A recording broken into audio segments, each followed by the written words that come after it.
We're on the road again. Realtors on the road. And this week, we're featuring the one, the only, Rishabh Bandari. Let's go, Rishabh. How's it going, folks? Rishabh is a close friend of ours. He works with me at the tennis club, and he's really interested in real estate.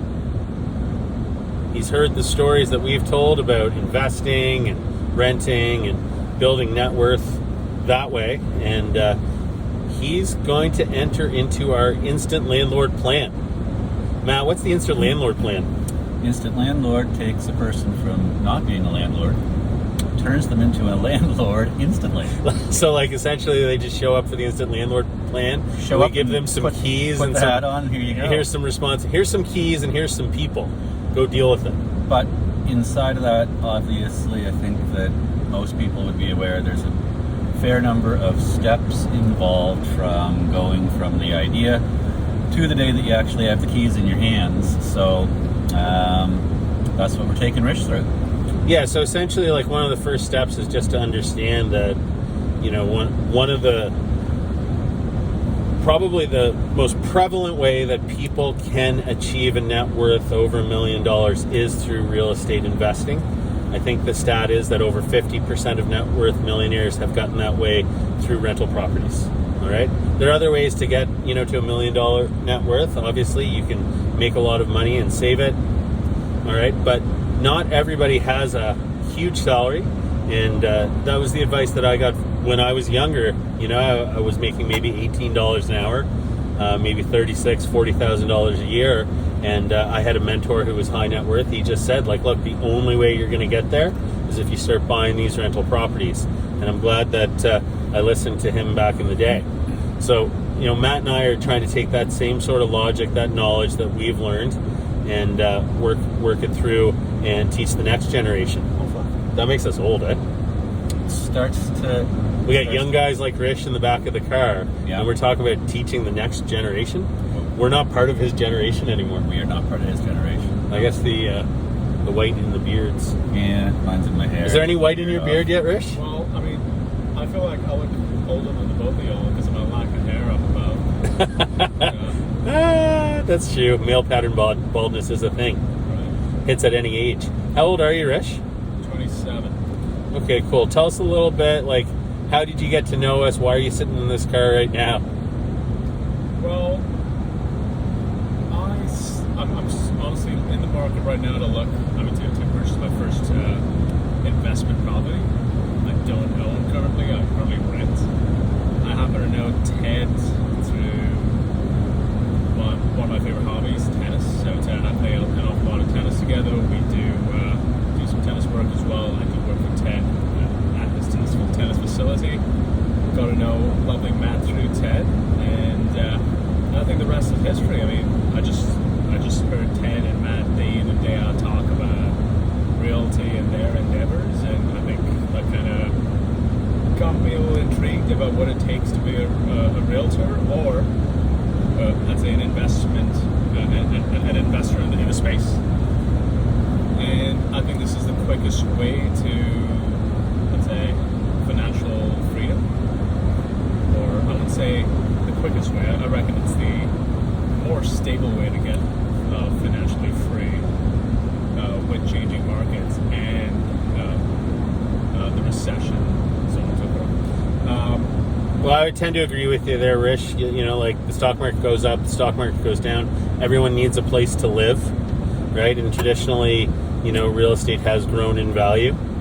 Yep. Like, we went through some pretty crazy times over the last 5 years with rapid appreciation in the market here in Nova Scotia that we hadn't seen before. That had been sort of more prevalent in larger cities, but we got a taste of it there. And for those of you who don't know, pretty much almost every house, as a blanket statement, there are some that have done more and some that have done less, but it's not hard as a blanket statement to say that in the last 6 years that every home in Nova Scotia has doubled in value. Of course, you can find exceptions, and I'm not saying that that is, but like as a ballpark blanket statement, every home has doubled in value. So homes, like for instance, I had a home that was worth, I bought it for $265 10 years ago, very modest gains, all right? And then, you know, within that 4 to 5 month year period, it went up to like $650, $700. So ridiculous returns on investments at certain points. Now, what we've seen is more of a return to normalcy in the market. Is that a word? CT, yeah. Normalcy? Normalcy? Well, just to go off your point there, Ted, I think an experienced realtor like you would know trends in the market. But for someone like me who's fairly new to investing, how would you research such market trends? Well, one of the most important things is to be in touch with realtors that work a lot in that space. You know, the second part that we end up getting into is, like, Matt and I have bought rental properties together, and long-term rentals. So we do the property management for our own properties at this point. Yep. And what that does is when it's time to rent a property out, we do a lot of research on what market rents are. So like if a 3-bedroom in Fairview goes for this much, how much does a 3-bedroom on the peninsula go for? How much does a 3-bedroom in the North End go for? Et cetera, et cetera, et cetera. So it's really important to know that, because when we evaluate a rental property, what we have to do is look at what type of a return can we get. Yep. And we have to take all things into consideration. And a big starting point is like, okay, what's the, you know, what would be a fair market rent? All right, and like what drives higher market rents, you know, like what amenities, what features, what things. And then also too, something that we really believe in is trying to drive down the costs of the properties as much as possible, not by skimping on anything, but by, you know, installing heating sources like heat pumps, electric baseboards, stuff so that tenants are responsible with their use of energy. You know, when the landlord pays for it, not all tenants, but some tenants, you know, like I used to drive by and I'd have oil heat and I'd see the windows open and the heat on in the wintertime. You know, you could almost see the warm air, the steam coming out, right? Yeah. So those are things that, you know, from a renovation point of view and just from a deal, you know, analysis point of view, yeah. we love to see properties that can create good cash flow. And it becomes really important as you expand, like when you go from 1 door to 2 doors to 4 doors, like more properties and more properties. Yeah. If you don't have properties that are showing good income statements when you go to your lender, all right, it's actually going to hurt your ability to borrow more money. And the name of the game is to create that cash flow so that you can continue to expand. Now, everybody has sort of like, you know, an end goal in mind. I know you mentioned financial freedom, security, but like if you said like, okay, Rich, what does that mean to you? Like, does that mean $250,000 a year where you don't have to dedicate much time to doing? Is it $500,000 a year? Is it $100,000 a year? Everybody has a number where if that money was coming in, they'd feel like they could just do whatever they wanted. All their basic needs were covered. Yeah. And one of the strategies that rental investors can take is to get to a point where if they weren't servicing any debt, that the net income, okay, would be that number, right? So when you reach, like, maybe it's 5 units, maybe it's 10 units, all right, and then 10 units, got to make sure you have a property manager and you consider that a cost that's well worth it. Get to that number and then start paying them off, all right? If you've done expanding, you start paying them off, and then at that point, once they're paid off, boom, you just have a separate stream of income. If you're paying a property manager, it should be a passive income. You do have to give up a couple percentage points to get that, but super worth it. Do you reckon there's ever a good or a bad time to invest? What are, let's say, some of your economic indicators to go into the market? Well, I think that at any point in the year somebody's facing a buying decision, you're also doing that within the conditions that are present in the market. We take a look at graphs showing annual sales, both volume and dollar amounts. So if you're working from an investment point of view, and part of the goal is to acquire a property, as Ted said, have a cash flow, make it look good for lenders, all those sort of things, it may make sense to look to purchase a property at those points of the year when prices are generally lower. But again, if the one that you want is on the market during the peak, what's the opportunity cost of not buying at that price? So these are all sort of pre-work calculations. Things like knowing what the going rent is in the area that you're taking a look at. These are all things that you would want to know and have quickly available. Sometimes you have to make a purchase decision quickly, right? Well, this sort of gets me thinking about, like, if we were to take it sort of step by step, okay, let's say the phone rang, all right, and it's somebody we hadn't met before, and they wanted to become a real estate investor. What would be the steps? What would be like the blueprint that we'd lay out for them? Yeah. All right. And, obviously we would spend a fair amount of time on the phone, in person, we love coffee, so there'd probably be some coffee get-togethers. Do you like coffee? I do like coffee. We would get to know these people and understand, what the big picture goal is, right? We're not going to rush out and just try to sell you an investment property because that's what you mentioned. It's, we believe that the relationship is, we're here to support you as you build this unit by unit by unit to reach your ultimate goal. So we would find out what the long-term game plan was. Then we'd say, okay, so what are the first steps? All right, first steps would be to get your first one. All right. We found that one door, like a single family home, does not meet the mark most of the time for a cash flowing property where property values are and the amount of rent you can get. So we immediately look at 2 doors as a minimum. Ideally, there's 3 or there's 4 doors. All right. Or with the opportunity to buy 2 doors with a future investment to create a 3rd door, like a secondary unit, or a fourth door, like a lot of the zoning changes that have occurred that will allow this within HRM. Once we've determined what that goal is, we got to find you some money, right? You might have your down payment saved up. We recommend highly, if possible, to have 20% down to buy any property. It does a couple things. It lowers your monthly payment, but it avoids the mortgage insurance that can take 4% of your equity away the day that you need it.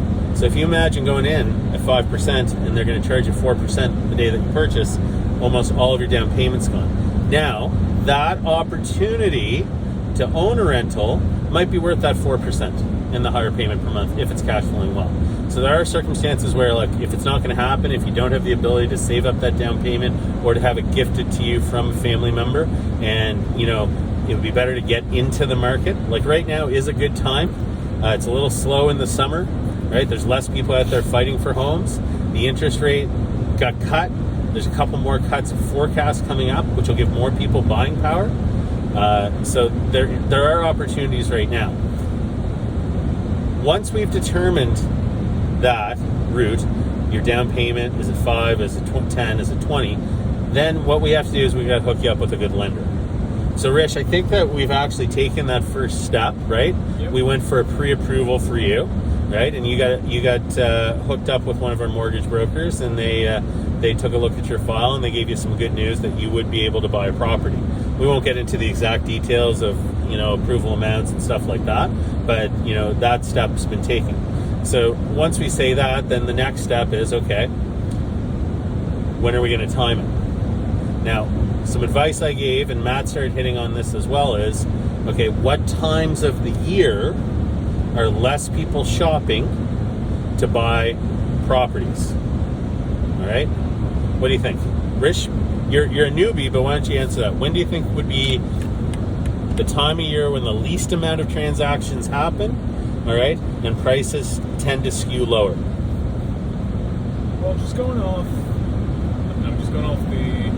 the fiscal trends. I reckon people's spending power goes down around the holidays. So around summer and December is where I think prices usually appreciate. Yeah. So you've got a part of it there that you've honed in on, right? And what we see is we see a massive slowdown middle of November. All right? That's when nobody wants a transaction. Normally is like 4 weeks, three to 5 weeks to go from like, shopping, purchase, agreement, purchase and sale, conditions, right? Finally closing. So if somebody does that in the end of November, they're going to end up closing on a house over the Christmas holidays. People travel, people have family, people don't want to be doing that stuff over the holidays. The next thing that comes into play is like it's cold out. Nobody wants to move during the holidays. It's cold out. Nobody wants to go and look at houses. It's cold out. Properties don't look as good covered in snow and stuff, right? So the real estate market does take quite a break during that November 15th to January 15th, February 1st, February 15th. Like, it's the beginning of March before things come back online full tilt. Yeah, when generally the spring market starts to wake up somewhere around the first part of March there. We've always looked at that time of year as our biggest opportunity to try to find someone in a position where they need to sell. Yeah. Right? Because most people know this, and they're not going to be on the market unless there is some underlying pressure for them to get a transaction done. Interesting. In addition to that, what is something that I should be looking for? Should I be looking for a pre-built house that is switching hands, or a new developer with a bunch of units in the locality or a gated community and it's a new development altogether? Where will I get the best value for my money? That's a great question, Matt. I think you can answer that. So the question was, do I look for a resale, somebody who had something and they're putting it on the market, or do I look to do like new construction or something that's pre-built? Or maybe even buy a piece of land and build up on it? Yeah, it really depends on each individual investor and what that ultimate end goal is. I think that for somebody starting out, being able to pick up a property where you have some level of assuredness of being able to get rents, right? There are parts of the province where you might be able to buy something for a relatively or a comparatively lower price point, but if there's no rental demand, that's an awfully big part of the equation. So again, it comes down to the pre-work, I think, and I think it would be a matter of taking a look at what the individual investor client's goals are. Yep. I mean, if somebody's goal was to, own 10 mansions scattered around the province, all of them being new builds, it might not make sense to go look at something that's older and changing hands unless that's the stepping stone to realizing better cash flow so that you can then get onto that, actual bigger picture goal that you might have. So, really for me, it comes down to what the objective is. Right. Yeah. I did hear something along the lines of rental demand, and I know property is going to be way cheaper the farther away you go from the city.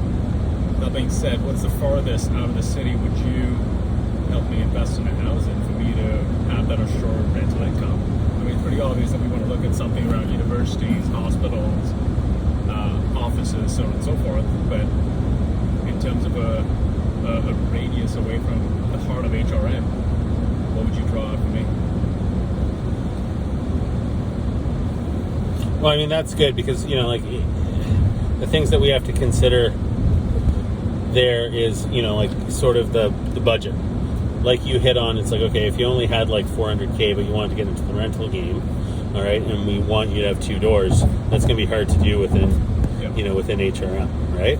Well, if you have $600K, well, maybe it's a little bit more doable. If you have $800K that you can work with, then, it's probably a certainty, right, that we could be closer to the city for, all right? So it all comes down to the price point, and we would want to have you close enough that, you weren't feeling like a remote landlord, right? And like your world does still revolve around, you do a lot of online work. right? But your world a lot of times is around your hobbies and your passions. You're playing tennis, right? So I wouldn't want you so far away that it felt like a chore. Because ideally, it's going to be an owner-occupied situation. That's what we're talking about, hey, Rish? Yes. Yeah. A little bit about. Yeah, so you're going to live in it, maybe have a roommate, and then the other door you would have just as a straight rental, and then that way you can have rent. Instead of paying rent to someone else, you'd be paying rent to yourself, right? Correct. Do you think a vacation rental home would be a good idea for my first investment property? It all depends on how much cash flow it was creating. Right. The one thing with vacation rental homes that you have to be aware of is that those are at play once you have a little bit more cash and you don't have to borrow as much. The vacation rental homes can be harder to use income of to rent to borrow more money. All right, and if you go to the bank and you have like a year term lease signed with someone or a year-to-year lease, then they'll count that income. But vacation rental income is so variable, the bank views it a lot riskier. Okay, and sometimes they won't give you the same amount of credit based on that rental income, right?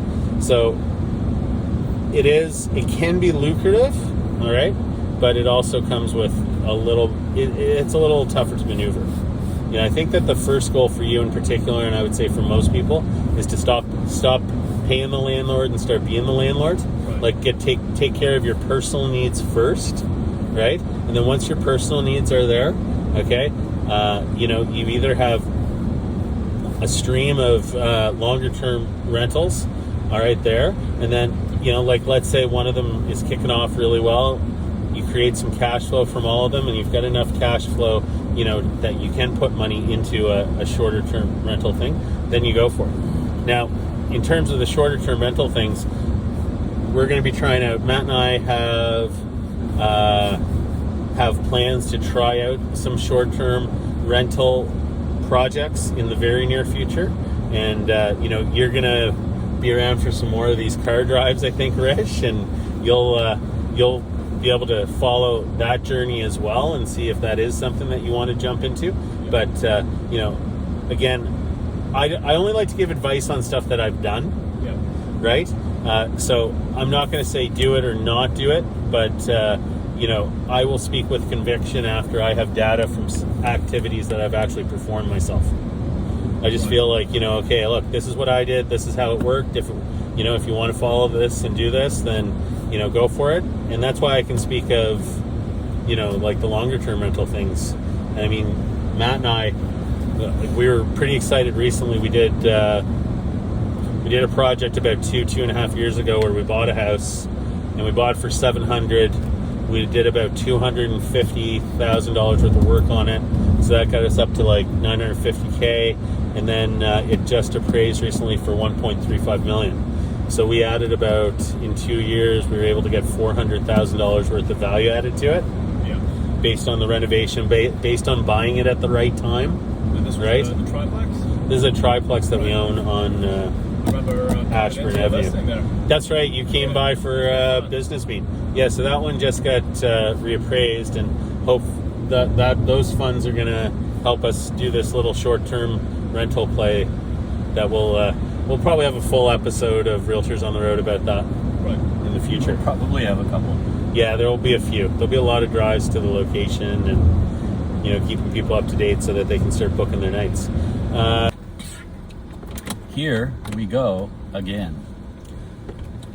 We just had a really nice dinner. Where did we leave off? Well, we left off with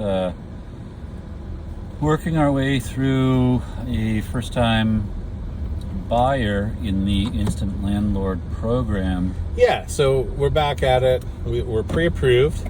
We're talking about locations now. So essentially, we've reached the point where we're actually shopping for property. We're shopping, that's right.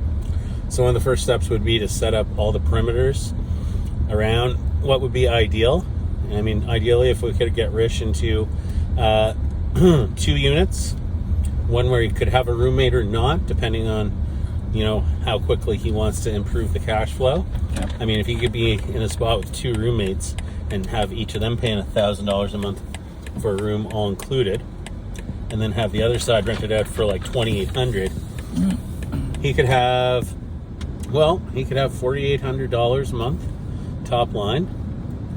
And if we could get that mortgage down, get those utilities down, get him to a spot where he doesn't have to pay rent anymore, he's living for free, and he's collecting like $500-600 a month just in his pocket for being a property owner, would that be all right, Rish? That'd be amazing. That'd be better than paying out every month, wouldn't it? No doubt. Yeah. And then along with that, not only are you living for free, every month that you pay your mortgage, it's like you're forced to save money in a bank account that you can borrow from later. And there's this thing that happens to properties in general over time. They tend to appreciate. They go up. Now, certain times, you'll see properties lose value if they're not well maintained, if things are happening in the overall market. But there's always a demand for places for people to live. Rental properties that pay for themselves will always be in a high demand. So it's something that you get in there, you just go about your normal life, you pay it down. I mean, in fact, it's being paid down with other people's money. It's an asset that other people are paying for, that you own. Like, that sounds pretty good. So we're shopping, we figured out what we want. All right, we set up a profile in the computer for you, Rish, and what'll happen is, I'm sure you'll be looking at Viewpoint and Realtor.ca. You'll be keeping your eyes open. Yep. But then, based on your profile, you'll also be getting listings emailed to you from our automatic system. And then we'll also, because we do a lot of advertising to find properties to sell, like listings. The other day we were in one out in Fall River where a guy wanted a valuation on his property and he had an in-law suite in the basement. That's right. Right? So, just right there. Something that comes across our desk before it hits the open market. We like to be able to do some off-market deals for our friends and family members. It just feels like you're getting, jump on the market when you can buy something without a ton of competition. That'd be pretty neat, Rish? That'd be amazing. And I know I'm still yet to get my hands dirty in this, but what are some of the hidden fees that I don't really see right now? First of all, some people are surprised even when we tell them. One thing that happens is, like, if a property hasn't been sold for a long time, it may have a low tax assessment, all right, lower than what it's actually worth.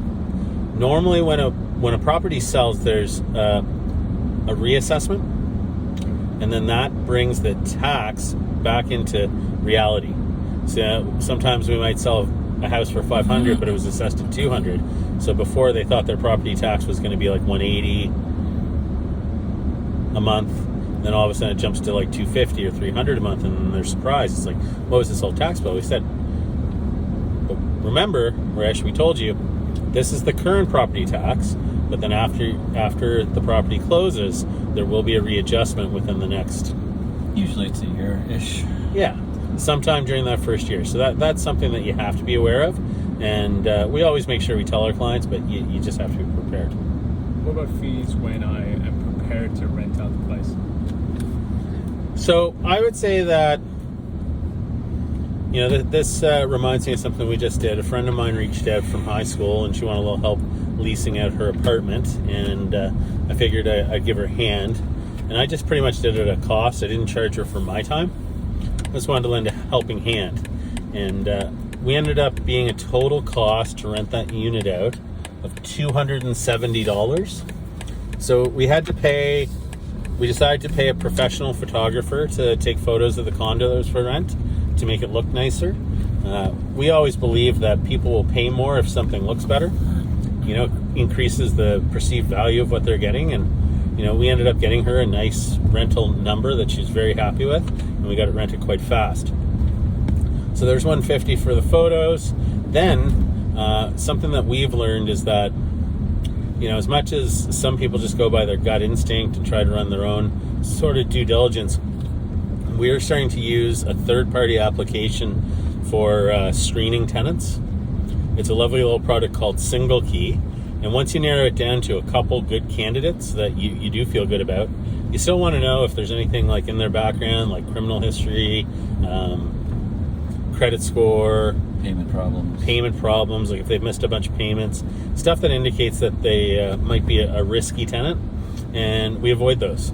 So sometimes it might seem like they're a great fit, and they might tell you a bunch of great stuff, but until you actually run the real report and get the real numbers, you're not sure.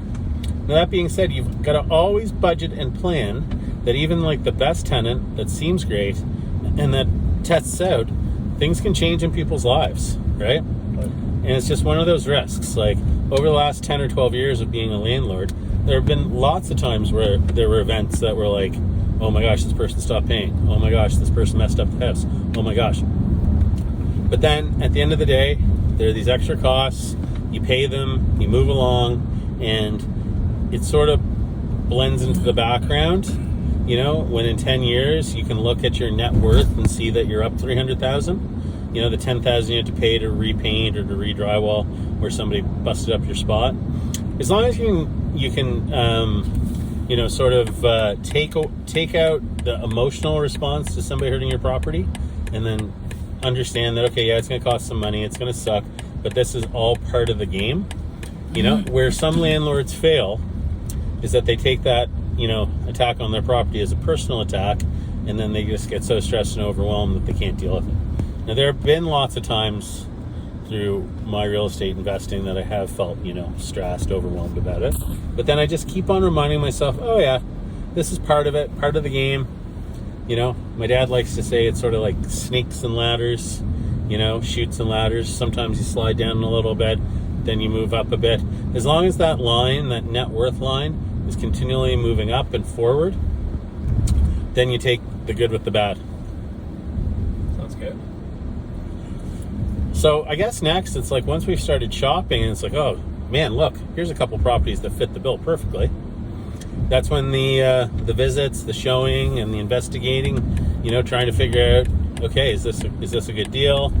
All right, what can I make happen with this property? Yeah. And then we just get to spend some fun time together, drinking coffees, going to check out houses, right, and seeing where the opportunity is. And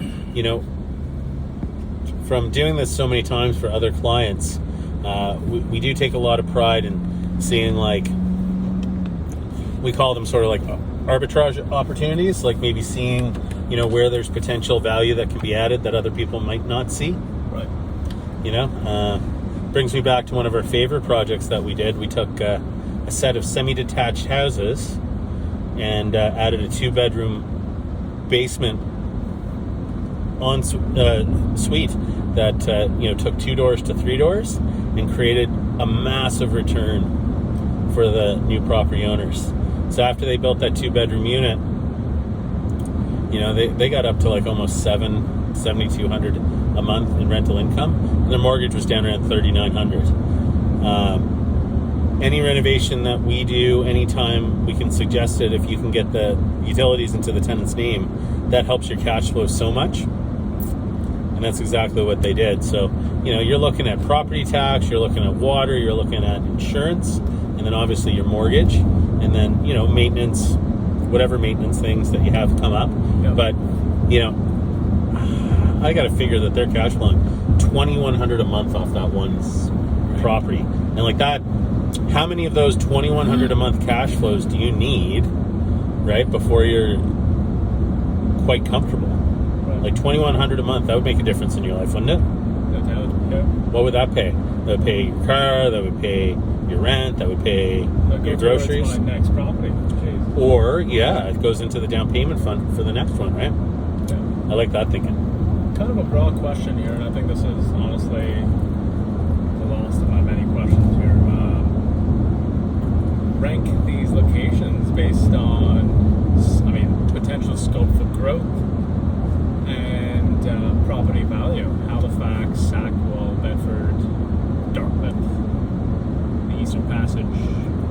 further up north to the airport, so on and so forth. I know it's pretty obvious that it depends on the property itself, depends on the amenities around it, but in terms of a locality in general, how would you rank these? Well, I mean, for me, I'm all about how close are you to downtown. Like if you think the city center of any big city, the closer you are to that, the better, assuming that you're not in an area that, has issues. Yeah. Right? So if we say, one of our favorites, we love Fairview. I mean, there's a couple reasons. That's where I got my first couple. Matt lives in Fairview. The tennis club is in Fairview. But, no traffic, you're downtown 10, 15 minutes, right? So close to everything. 2 minutes away from Bears Lake Business Park, all your shopping. Like Fairview is a no-brainer. All right? Then, really like what's happening in Spryfield. Lots of new development there, lots of new homes, lots of refreshes. So you get into Spryfield and then you can pay a little bit less than you would in Fairview. Anything on the peninsula you're paying a premium for, and you might not quite be getting the same premium on the rent that you have to pay for the property value. Right? So that's where there's this little pocket in between, where Fairview isn't on the peninsula, so it's a little less for property value, but the rents aren't that much less. However, any opportunity to own something on the peninsula, because it's, it's not growing. Not growing. Right? If anything, it's growing upwards. Yeah. There's no chance really to dilute the market there. No. Right? So really it's just going to, upward pressure on prices on the peninsula are just going to continue. And, looking for opportunities where you can get a property and add capacity to it. Turn 2 doors into 3, turn 3 doors into 4. That's when you can start getting those rental values up, where you can start getting that cash flow. But if you had to go pay $1 million for a single family home on the peninsula and you're going to try to rent it out, you wouldn't cover your mortgage or your expenses. That'd be difficult. Eastern Passage, love it. Property values are lower out there compared to Fairview, Spryfield Peninsula. All right. Rents are creeping up. All right. Great opportunity. Love the seaside action out there, the little fisherman's village. Gotta love the little beach. And, that area is prime for big development. There's a couple big projects going to happen out there, and property values will go up. A lot of people have caught on to that, though, so the prices aren't as low as they used to be out there. Lots of great spots in Dartmouth. Lots of great spots in Dartmouth, yeah. Lots of great spots in Dartmouth. There's this part in Dartmouth above Victoria Road, sort of like Russell Street. What are the other streets there? Chapman Street. That sort of reminds me of Fairview of 5 years ago, where there's a mixture of houses that haven't been updated yet, but are just primed to be bought at a reasonable price, either fixed up and lived in, fixed up and resold, or converted into 2 units, 3 units. So really for you, we'd be targeting, where are you going to spend most of your time? We try to get close to that, right? And if most of your time is going to be Head Start Tennis Club in Clayton Park, maybe South End, WAG, Boat Club, tennis stuff, we'd put you around there just so you're handy. And, we're hanging out together a lot, and that's where we hang out. So yeah, that's where you have to buy a property where we hang out so that we can see you more. Right. That's really, it's not about you, Rish, and your future. It's more about convenience for Matt and I. Yeah. That's how we pretty much do our deals. It's okay, does this make our lives better? Well, I guess I'm also considering a camper van to be able to travel the entirety of the province. But yeah, that's a little hobby there. Well, yeah. I mean, like what you do with your discretionary income, you get yourself a little camper van and discover what Nova Scotia has.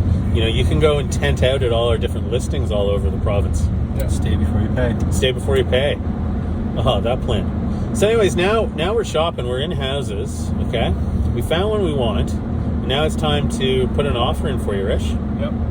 So what Matt and I will do is we'll figure out the best terms and the lowest amount of money we can pay for it. If it's a competitive situation, we have to figure out what we have to offer to be in there. Not overpaying, but if you really want the property, getting it for you. Yep. And in that offer process, there's a lot of things. It's not just the price. It's what conditions we're going to put in there. You got to get your financing approved, you get your insurance, you got to inspect the property. As much as we work in construction, we still always recommend having an inspection because they look a little bit deeper, especially when it comes to like lateral septic lines for the property. You know, we can't go and scope that. We can tell you if a house looks like it's falling down or not. We can tell you how much it's going to cost to, you know, repair things and, you know, beautify things. But when it comes down to it, we highly recommend every time getting an inspection, unless it's a tear down. Right. Unless you're going to tear something down and build new. But with the cost of construction, the rumored cost of construction per square foot these days, building new sounds quite lucrative. Oh, interesting. You know Yeah, that? yeah. I mean, it seems like there's more opportunity if you're a builder. We submit our offer-ish, and great news, buddy. Your offer got accepted. That's one of our favorite calls. Right? That's just like, that feels like points for the home team. Like, let's go. Especially if we like, you know, got a really good deal on it for you. Then we feel like we're getting started. And then once that offer is accepted, we normally have anywhere from 10 to 14 days to work through the conditions. You know, we get the inspector there, we get the septic inspector there. We, you know, figure out if there's any restrictive covenants on the property, right? We set up your insurance. We get it to your lawyer, right? We do all these things. And then once that's done, once we're completely satisfied that you're going to get your money, that you're going to have it insured, all right, then we let them know, okay, we're good to go.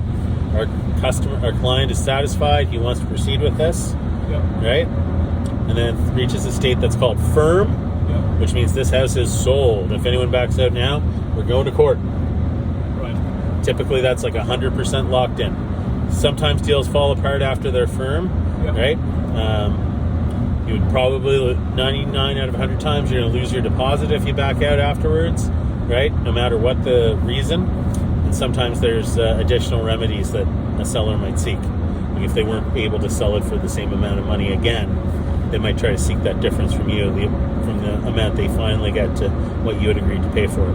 Well, speaking of unforeseen circumstances, let's assume that I've changed my mind altogether on investments and investment. After your firm? If I were to sell my house within the next 5 years, am I going to be affected by my short-term capital gains? No, there's no such thing. Okay. Sweet. So essentially, as long as you're living in the property Yep. and it's your primary residence at this point, there's no additional capital gains for selling it. Now, if this were a property that you didn't live in Yep. and you decided to sell it, Full disclosure, since the public is going to see this, if you have a personal residence and you use any part of it for non-personal use, i.e. rent it out, you are turning your home from a portion of your personal residence into a non-personal residence. Therefore, potentially, you're going to want to talk to your tax accountant to figure out what your potential tax consequences are. We'll leave it at that. we are neither tax accountants nor lawyers. We're not lawyers, we're not tax accountants, and we cannot give you advice on those things, Disclaimer. at least on this television show. We're laughing, but we take it very seriously. The advice that we give to people rely on it, and if we're not in a position to give you proper advice, we're going to get you in front of somebody who can. Yeah, and we have a litany of professionals that we work with, some of the best in their industries. It might be a plethora.